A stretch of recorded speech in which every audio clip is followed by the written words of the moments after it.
Look at these beautiful chimpanzees enjoying their modern habitat. Well, I'm getting ahead of myself. Today's episode, we are back in Venlo Zoo, our city zoo. A Dutch city zoo inspired by turning an old, very not animal-friendly city zoo into something very modern and conservation-friendly. In the last couple episodes, we've introduced a couple of habitats like the clouded leopard or also the wonderful little coral reef we did in inspiration from the Burger Zoo. Now, today we are building a habitat for the chimpanzees, and let me talk you through what exactly we did. So let's go into the time lapse.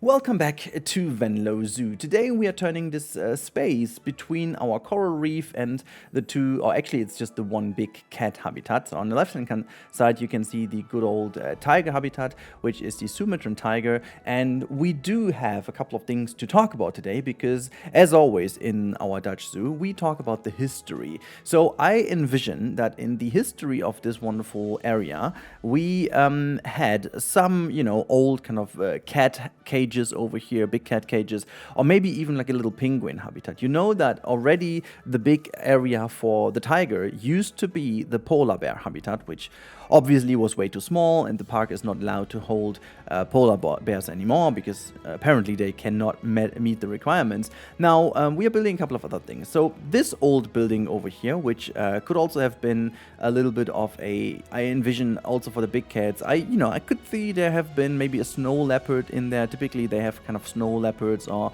lynx in little houses like this, which is going to be turned into like a little butterfly house. Nothing too special. It's going to be a viewing opportunity for the chimpanzees, but equally it's going to be a little bit of a house for butterflies to thrive in. I have not focused too much on the interior quite yet. I'll do that later with putting a couple of little finishing touches in. Finishing touches, unfortunately, is a topic I have to quickly touch upon as well.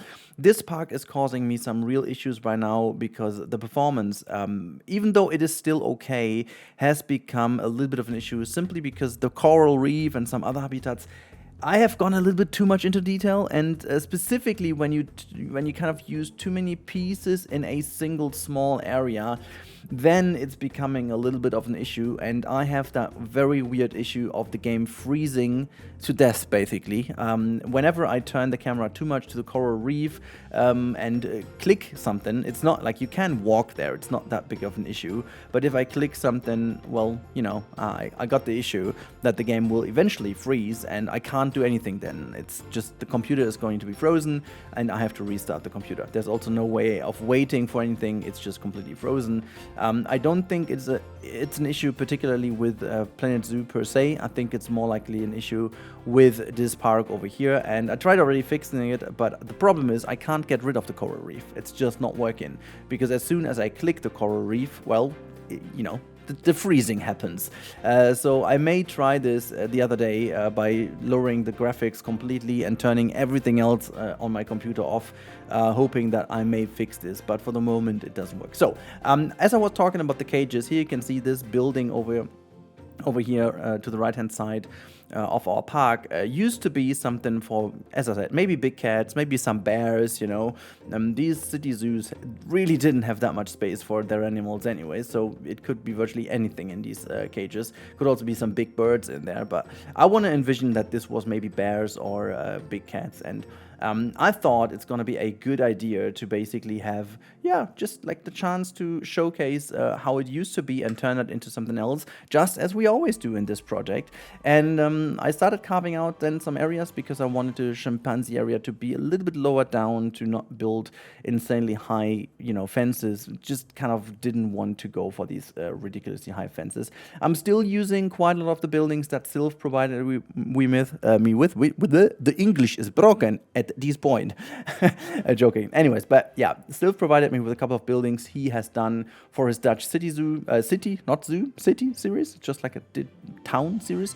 But these buildings are just too good to not utilize because we are talking about a Dutch project anyway. So there's no way I would do better than this. Sylv is Dutch, so he naturally has even more kind of connection and reference to it. But then again, he's just such a master builder when it comes to just sheer architecture, and I don't see a reason to kind of change these. But I always kind of change the buildings to what I need them for. As you can see over here, we're turning that into a big old building fencing of the chimpanzee habitat. This house itself will become more important in the next episode. We're going to turn that into a multi-layer restaurant area, which is going to be very exciting to do. And I'm also thinking about putting some small exhibits in there too. So it's kind of more like an experience, a building, you know, and then having like a bit of a restaurant area in front. And this big old backstage house over here, which used to be the polar bear kind of indoor section, is going to be turned into the chimpanzee house, which is there where they live in for the winter times or so. But they do get a very big outside area, which goes down to, you know, climate change and changed conditions here in Central Europe. You know, usually you would say these African animals will need a bit more indoor space, which, you know, should have been true in the past. But we've kind of focused on, or basically we have to say that we are facing a overall warmer weather here in Europe, that loads more species would thrive here in Europe. At the end of the day, I'm trying to take that into account by building this. And as I think this building over here could be something relatively new, the whole chimpanzee habitat could be one of the latest additions to this park as for the storyline. And that is why I do think it makes a lot of sense to, you know, have that already in mind, you know, that these animals would be able to live outside for way longer, because they, you know, chimpanzees can withstand some lower temperatures. Obviously, they can't go out in freezing temperatures. I mean, they can, but not for too long. But, you know, for the most part of the year, which might be from March to late October even, they will easily be able to go outside every now and then. And if the weather continues to be like the last couple of years, they can also go out around Christmas time, because last year Christmas, I think we had 19 degrees or even 20. I remember that last year or the year before, we had 20 degrees on Christmas Eve, which is almost like Australian. I think even Australia would have had a year lately where it was only 20 degrees, despite them having summer and we that winter. Whatever. That is something I always, I don't find it funny, but we have to take that into account. And that's why this is going to be a huge outside area. I'm very curious what you guys think about this edition. But yeah, before we do this, thank you for watching till this point in time. Here's a little note from the sponsor of the channel, which is Instant Gaming. In case you don't know, Instant Gaming is a service where you can get games for a great discount. They provide you with the key, you've got super great discount, and you help me actively to reach my target of selling a certain number of items per month. If you do that via my link, and it doesn't matter if you buy today or in the next coming days, for 30 days your link will be valid, and then that actually goes against my little account there, which helps me directly to do my stuff. And also you will be helped because you get a game or a DLC or whatever for a way lower price, which is, I think, a great deal for all of us. So in case you want to help me out without paying more extra on to YouTube or anywhere, you can purchase a game and you do help me directly. So that's being said, let's go on. Also, you may have recognized I put this now in the middle of the video because I think, you know, those people who are invested with the video may actually watch till this point in time and maybe a little bit more open to that. And so I don't destroy the flow at the beginning of the video, which I do hope is a lot more nice for you guys to have.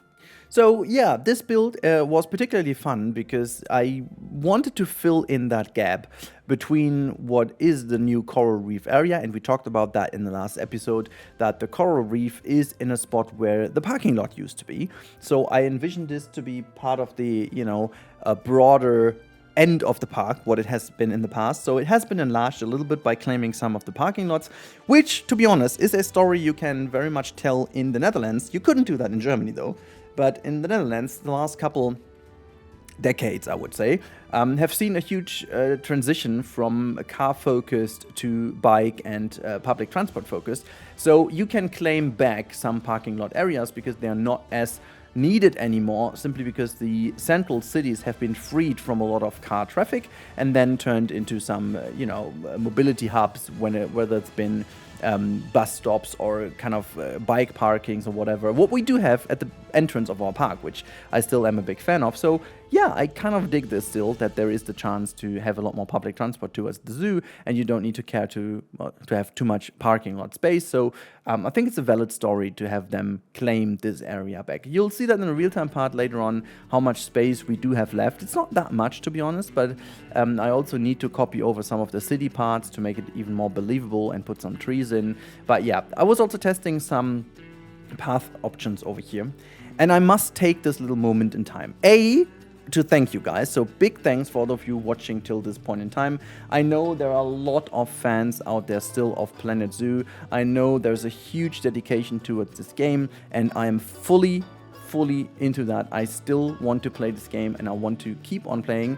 And here's a little secret: I will start a new franchise zoo soon, I'm not even sure if it's going to be a franchise or maybe another Sandbox, not sure, but I have an idea for a, let's say, relatively doable scale zoo. It's not going to be a project like this over here anymore. It's going to be much smaller, but much more dedicated in a certain way, because I want to keep on doing this. There's a huge difference towards, or actually in comparison to why I have stopped playing Planet Coaster back in the day, because back in the day the difference between the two games was relatively huge. Planet Zoo is a mega leap when it comes to if you just have to look at the Planet game itself, the graphics, the tools, the pieces, everything about Planet Zoo is so much better than Planet Coaster offered. Now, one would say now that the jump to Planet Coaster 2 hasn't been that big, and I have to agree, at the beginning it wasn't, but, and this is what I wanted to get to, I have played Planet Zoo for about like 2-ish hours lately, and then after that I've played Planet Coaster 2 for about 2-ish hours, right after each other. And I did that before, but never has the difference been more apparent than it has been for me lately. Planet Coaster 2 has changed so dramatically that there wasn't a disconnect between the two games, which I had. At the beginning, when I switched back to Planet Zoo, it felt like coming home, and then going back to Planet Coaster 2, it felt like more or less like a new game, but not in the sense of a good new, more like in the sense of a different game. But now it feels like still being in a Planet game, but in a much better Planet game, and that is a huge testament to Frontier, because Planet Zoo hasn't become worse in that sense. It's just like more noticeable that all these changes they've done are just so much more valuable now, and I'm speaking particularly of like the scenery brush or the pathing updates. Like, all the pathing updates makes the path tool now so good, like let alone this little raised area over here that you see, where I wanted to have a bit of a better viewing for the guests to see the chimpanzees better. Well, technically this is only doable because I'm using mods in Planet Zoo. With the real Planet Zoo, with the base game, you wouldn't be, well, you would, but it's gonna be very finicky and hard with that kind of Q trick to achieve what I did over there, and yet then you would have all the issues to reconnect the path, which in this case I could do with the wonderful mod, but then still I need to cover up all these little edges and the curbs and the barriers and blah blah, and all that you don't have in Planet Coaster 2. You just slop in the path, make it invisible, put the texture you want, and you're good to go. And the same goes about so many other things, like scaling, for example, becomes much more apparent every single time I'm playing that. And the lighting itself, specifically in indoor sections, makes me always notice how much of a huge leap forward the graphics still are. And over the course, I think Frontier has improved the lighting in Planet Coaster 2 as well. Anyways, I need to quickly mention that I did download a couple of creations from Caesar Creates, and I'm gonna link him down below. This is his vault and the Habitat Essentials. I gotta say, the reason why I did this is to finish this habitat off in a reasonable amount of time. I could literally do most of this myself too, maybe not as great as he did over here, but I just adore his videos for the way it looks. I think there are a couple of people in the community who have a very clear look that you immediately understand that this is a build they did. I want to mention Caesar here, absolutely. I think every single time I see a Caesar Creates video, I don't even need to see his name, I know it's from him. The same goes for Aston in Planet Coaster and also in Planet Zoo.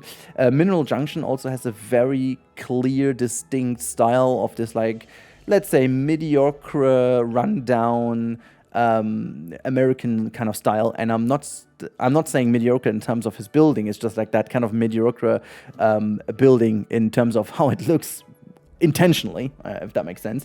And I love the fact that these people have such a very clear, iconic look to their builds. And what I love about Caesar's stuff is specifically this kind of habitat way, how his habitat looks. Just so good. And you know that usually I don't use blueprints of other people because I want to do everything myself. It's kind of a little disease almost. But I kind of open up a little bit because you know, we've come to a point where people are so talented and so good, and the same I said about Sylph's Dutch buildings, I have to say about other things as well. I mean, these kind of branches and habitat things Caesar does, why would I essentially do the same again if his stuff is perfect? Like, it looks realistic, it looks great, it's usable. There's just no way, and I really don't find the arguments to kind of change these things. But that should be limited to these kind of things like, you know, habitat essentials or kind of stuff like that. I would never build like an entire area from blueprints or so, because I feel like this is not the way to go for me. I want to keep that an original park myself. But using these things, or also maybe like some backstage stuff or so, is totally fine, I guess. And I will do this more and more in the future. It just kind of makes me faster in building, but also ensures that the quality is just where I want it to be without, you know, redoing it all myself. And the same goes for like the backdrop buildings that Sylph did. And when I do use them in the park, I try to change them as much as needed to fit them into the style, you know, and mostly do the rest myself. But yeah, so that's been that. I just wanted to quickly touch upon that because it is so important to me. Now, putting in a couple of details, you know, lanterns, benches, bins, which always I find like finishes off the area quite nicely. It then just looks so much more like a park. And yeah, I'm very happy with how it turned out. And honestly, this is one of the few occasions where I didn't expect it to be that good. When I started building in this area, I was like, yeah, I'm gonna try to fit it in. I had just like, let's say 50% of the vision was already in my head, but that's about it.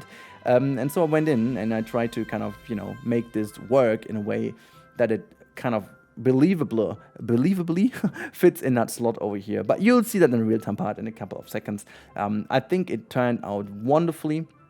Putting a couple of vending machines in here to make that area a bit more useful for the guest, and also a couple of cover-ups here and there, just like making sure that everything looks kind of finished and nice, and giving them a couple of enrichment items too. So yeah, that's the chimpanzee habitat, and I think at this point let's jump in game and have a look how it turned out when you are walking as a guest. We're now in the game, and I do hope that the game will work, because you know, in preparation for the real-time recording, I had a couple of issues, and I had a couple of freezes, as explained in the real-time part. I turned it to rain just because I wanted to have a game with great rain again, and see if the chimpanzees will actually react. But I mean, look at this view now. I absolutely adore that view. I think it really does exactly what I wanted it to do.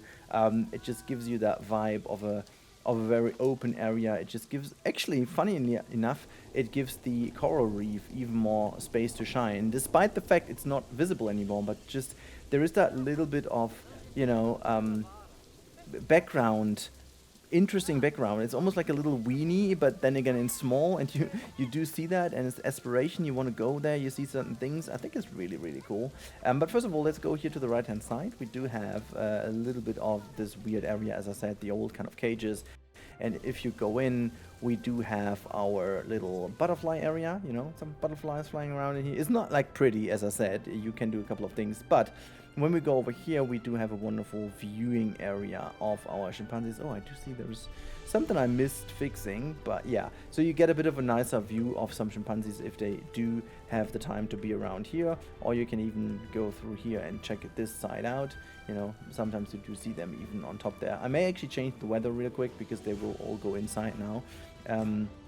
But yeah, let's move out again and show you around to the other side. Also, we now have another reason for going in for the orangutans, which I don't have the mod installed at the moment, so they are not in case you were wondering. But we are going to move over here to the other side. Actually, you know what? Let's first of all take that route to the upper area, because it does fulfill two kind of reasons, or actually two jobs at the same time. You get a better view of this side, obviously, you know, but you also get a nice view of the other side, which is why there is no fence over here, and you can, even the kids can then look nicer into that section over here. You know what we quickly do? Just gonna change the weather, as I said, back to this one, you know, just to give a bit of change and difference. And oh, look at how the different lighting now kicks in. I'm just like, I'm so freaking happy. Like, this game, as I said, Planet Coaster 2 looks very nice now, but this game, the weather in this game is still so much better. It's just so much better. I do hope that Frontier at some point will fix the weather in Planet Coaster 2, and I do hope if they do this, they will then step up and make the weather even better. That would be fun. So look at the animals. They're all climbing up now to these towers. I'm a big fan of these towers. You know, I have done these towers in the past too, but for the orangutan garden in Yosemite, no, actually Sicily. But the thing is, it back in the day turned out to be a little. Oh my God! Look at this one. Hello, my friend. How are you doing? Oh, it's so good. Look at the chimpanzees having a good time over here. So yeah, as I said, I did this in Sicily, but they didn't really work, so I needed to go for a bit of a simpler design. And you can see that the design now works, which I'm a big fan of. So you can move around on this thing, and you just go around that corner, have a nice look. So obviously there's no one around. But as you move all the way down here, it's a bit of a weird one that you can't go down in the middle, but you know, I went for design over function because the pathing didn't allow me to connect to this. I wanted to have like a little staircase in here. That would have been the perfect spot, but it didn't allow me. And excuse me. Oh, is the menu still? Oh my God, the menu is still open. That was the issue. Okay, so I'm trying to be easy now on going here through the coral reef, but you get some peaks over here on these sides, you know, and you can definitely tell that there are also red river hawks in here. I intentionally put them in. Also kind of funny that they still climb on that tree despite this kind of security thing, which seems not to work, but hey, you know, they can't escape over that thing anyway, so that's fine. So that is that, and now here you need to then go into the coral reef area. I'm just gonna try to get a little sneak in here. Look at this. Oh, it's looking beautiful, but I'm really desperately trying to not look there too much to not make the game freeze. And then over here you get like a nice little view inside of the habitat from this perspective. I want to put like a little bit of a glass wall in here to give a bit of a more security view. They can't escape because they can't swim. Oh, I wonder though if the red river hawks could escape, by the way. They could technically, I guess, because they can swim. I should fix that. And these things over here also from Caesar, they are so nice because you can actually look through and they still give a bit of a nice privacy to the animals, which I think is wonderful. It's a gorgeous little thing to do.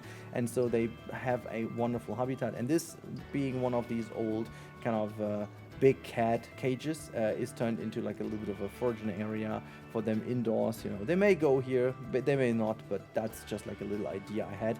And as I said, this is going to be turned into like a little restaurant area here. I think this is the perfect spot to jump out of this camera and jump into the free camera and show you around. So we filled in a huge part of our park, which used to be very barren and open, and now we do have this wonderful chimpanzee habitat over here and a bit of a that's just like a butterfly house, I gotta call it, but it's not done yet. A couple of details have to be entered here anyways, and so you can already think about that. This is a next part I'm going to focus on over here. We have our huge sanctuary for the elephants. We still have a lot of space left over here, and we do have some space over here. The next episode, my friends, hopefully that the game does allow me to do so. I'm planning to have 3 to 4 episodes to finish off this, and then there's going to be a supercut as always. So what we're going to do is we're going to focus on this spot in the center here. This is going to be one episode where I'm going to try to do some smaller things. You know, this one is going to be just like a little bit of a nice trail. There's not going to be too much with animals because we do have our 2 habitats in here of our, was it a pygmy elephant and was living in here. The skunk, is that the skunk? Yeah, that's the skunk, right? Hold on. The honey badger. Oh my God, that was my bad. The honey badger, obviously. Yay! So that's the honey badger's habitat, a nice little one. So yeah, I'm gonna turn this area into a bit more of a nicer transitional area of the park. Maybe there could just be a tiny animal in here. We do have the meerkats. We could do a prairie dog habitat in here. I'm thinking about this, maybe though. And then there is another spot for a smaller animal that could be here. We could rearrange the pathing a little bit and put another habitat in this spot, which I'm very, very keen to do. We do have a serious lack of smaller animals. I did a lot of bigger animals, but adding some smaller animals in here would be a thing. So if you have got ideas, let me know in the comments what could fill in this spot next to the aviary. I still have to re-put all the kind of different mods in to make the zoo more populated. And so as I said, a small animal goes here, and then there's a tiny bit of space left, which I may actually not really fill, just do a bit of foliage work and so on, because there's like the backstage access to the aviary I want to hide a bit nicer, so there's not really that much to be done. So this is that for the next episode. And then, as I said earlier, I don't want to branch out too much, but as many people have asked for a North American kind of savanna, I am very tempted to do that one in this huge space over here to the left, so that we will get a bit of a huge savanna in here. And one thing that is still on my list, and I'm not entirely sure where, but the current best option would be this spot over here, is another big cat, because we have not really that many big cats in the zoo, and coming from a typical city zoo, big cats would be a thing that they had quite a lot in a zoo like that. And despite the fact they should actually have a lot of those that they needed to put somewhere else, or just like they didn't get the license again to hold them, maybe they still keep one tiger or like a, I don't know, a leopard or something like that. I'm definitely prone to do something over here, and that, my friends, would be it. The village over here is going to grow, and I'm gonna check if the performance will keep working on, but you can see this is kind of the pattern I want to keep on going. So just put a nice backdrop of these little areas in, and they do have roofs, by the way. It's just like if you zoom out, the roofs disappear. So I'm gonna try to put a couple of those in these spots here. There's like our huge parking lot, our little road coming in over here, and the rest is going to be forest, just to make sure that this all is nicely enclosed. But the city will grow a little bit more here. So, oh my god, look at the dome. It's also completely gone from all the way above. But yeah, so that's the current state of Venlo Zoo. I do hope you guys enjoy it as much as I do. I think specifically this view over here is very, very, very, very nice. I mean, this gives you this kind of city zoo vibe, doesn't it? It just really gives you the idea that this is in a densely populated area, and that's exactly what I wanted to achieve. Look at that. This is really damn cool. Just looking all the way in the back, you've got the city. Actually, if I look at that, it would be very smart to have a similar building like that and put that all the way in the back on a tiny little hill to even create that appeal as if there's a city going on in the background. I could even use all of that and put that one higher. I don't know. I'm gonna think about that. But yeah, my friends, that's been it. That's my little episode for today. I really hope you enjoyed that one. Again, the reminder, if you need any games or anything, please use my link in the description of Instant Gaming. Again, it does help me directly. It does help me fulfill my contract over there. It does help me in getting a little bit more independent from views, and you know, working for views is not what I love at all. I want to do videos because I want to do videos, and you do help me directly with this, and you do help yourself because you get games for a lot less. My god, my English is very broken today. It's late, I'm tired, please don't hate me, okay? So that's that, and there's a lot of good stuff coming in the next days, guys. We've got a lot of super cuts upcoming. We've a lot of other content I've been preparing, with a lot of first looks coming up. So there's a lot going on the channel, and also, if there's anything you want to let me know about this park, let me know in the comments. Thank you so much for watching, as always, and have a good time.